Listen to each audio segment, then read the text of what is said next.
दोस्तों अभी आप लोगों को याद ही होगा कि दिल्ली के एक जज हैं जो हाई कोर्ट के जज हैं जिनका नाम है जस्टिस वर्मा।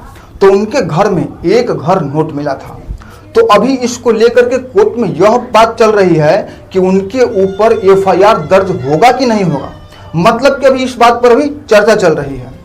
तो इन सभी बातों को देखकर देश में जितने भी जज होंगे वो ये बात सोचते होंगे, वो कौन सा बात सोचते होंगे, मैं आप लोगों को बताने की कोशिश कर रहा हूँ कि मैं जज हूं जज।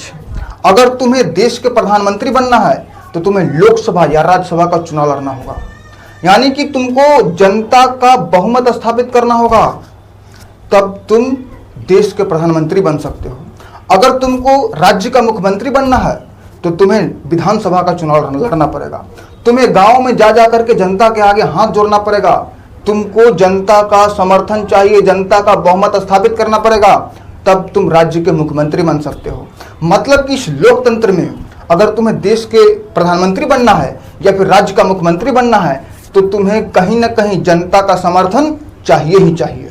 लेकिन मुझे देख लूं, अगर मुझे जज बनना है तो मैं एक कॉलेजियम नाम का सिस्टम अपना लिया हूं। मुझे कोई जनता के आगे हाथ जोड़ने की जरूरत नहीं है। मैं खुद जज ये तय करता हूं कि कौन जज बनेगा या कौन जज नहीं बनेगा। और हमारा तो ये है ना भैया कि चाहे कोई व्यक्ति या कोई सरकार हो, हम सीधे उसको ऑर्डर देते हैं कि तुमको एक दिन में काम करना है, मतलब करना है। यहाँ तक कि हम राज्यपाल को समय देते हैं कि आपको 1 महीना के भीतर आपको फैसला देना है। अगर आप फैसला नहीं दे पाते हैं तो ये फैसला अपने आप मान्य हो जाएगा। और यही नहीं, अरे हम तो भैया महामहिम राष्ट्रपति जी को भी टाइम दे देते हैं कि आपको 3 महीने के भीतर में आपको काम करना है, मतलब करना है। और इस संविधान में राष्ट्रपति हमसे ऊपर हैं, राष्ट्रपति सबसे ऊपर हैं, लेकिन फिर भी हम संविधान से ऊपर जाकर के राष्ट्रपति जी को भी मोहलत देते हैं, टाइम देते हैं कि आपको 3 महीने के भीतर में आपको काम करना है, मतलब करना है। और रही बात हमारे टाइम टेबल की, तो हम तो भैया 5 साल, 10 साल, 20 साल, 25 साल, 30 साल, 50 साल, यहाँ तक कि 73 साल के केस को हम लंबित करके रखते हैं। कौन बोलेगा हमको कौन बोलेगा? क्योंकि हम जज हैं, जज। और हम तो वो हैं जो एक एक घर नोट रख लेते हैं। तुम कौन हो? तुम कोई नेता हो, कोई सांसद हो, कोई विधायक हो, कोई कलेक्टर हो, कोई ऑफिसर हो या कोई सरकारी कर्मचारी हो, तुम रख के दिखाओ। अरे भैया तुम एक घर नोट नहीं, तुम एक पेटी नोट रख के दिखाओ ना भाई, एक पेटी रख के दिखाओ और उसका हिसाब मत दो ना, तो तुम्हारे घर ईडी जा करके छापा मारेगी, तुम्हारे घर पुलिस वाला जाएगा और तुम्हारे परिवार के सामने तुम्हें बेइज्जत करके तुम्हें उठा करके ले जाएगा।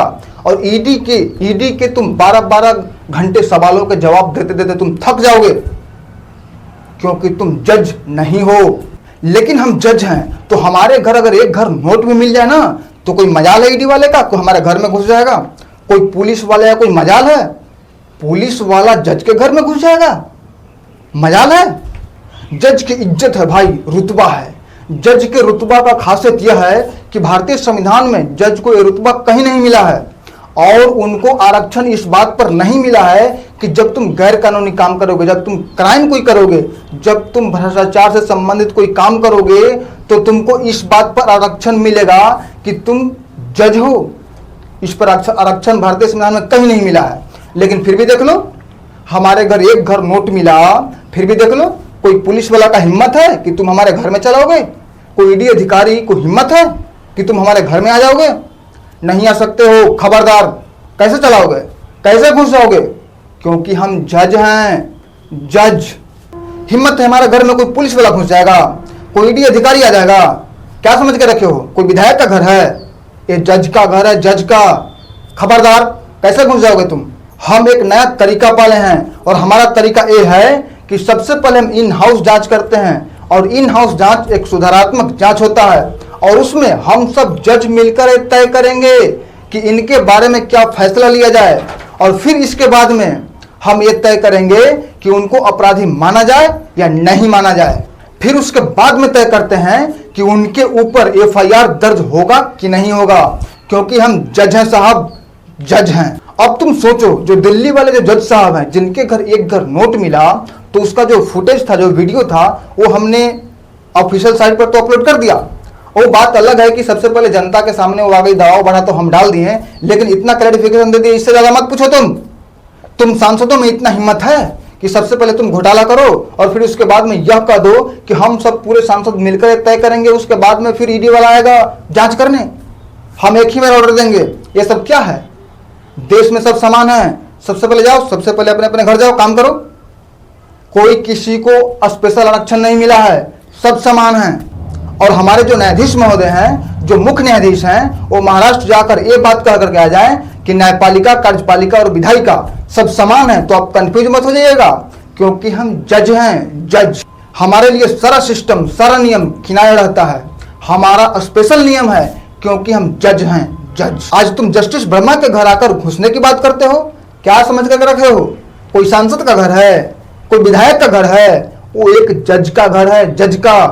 तो इस तरीके से जज लोग ये सब बातें सोचते होंगे कि हम जज हैं, जज। अब बताइए कि जज साहब को लेकर क्या सोचते हैं, जिनके ऊपर न्याय की जिम्मेदारी है, जिनको संविधान का संरक्षक कहा जाता है, वो अपने मामले में इस तरीके से चुप्पी साध लेते हैं। तो उन संविधान के संरक्षक के बारे में आपका क्या विचार है, कमेंट के माध्यम से जरूर बताइएगा। और ये जो मैं सवाल कर रहा हूं, ये मुझे न्यायालय पर सवाल नहीं है, मुझे ये बात जानना है कि जब कार्यपालिका, विधायिका और न्यायपालिका जब समान है, तो जज साहब के घर जब एक घर नोट मिला तो उनके ऊपर अभी एफआईआर दर्ज क्यों नहीं हुआ, जबकि इतना टाइम बीत गया? यही अगर कोई विधायक के घर नोट मिलता, एक घर नोट, और बहुत सारे ऐसे विधायक हैं जिनके घर में एक घर नोट मिला, वो भी बेचारे उनका ईडी का सवाल के जवाब दे थक चुके हैं, तो अभी इनके ऊपर एफआईआर दर्ज क्यों नहीं किया गया? बस मेरे मन में बस ये सवाल है, और मेरा अधिकार भी है क्योंकि मैं इस देश का नागरिक हूँ, आम जनता हूँ भाई, मेरा अधिकार है जानने का। तो फिर मिलते हैं एक नए वीडियो में, तब तक के लिए जय हिंद, जय भारत।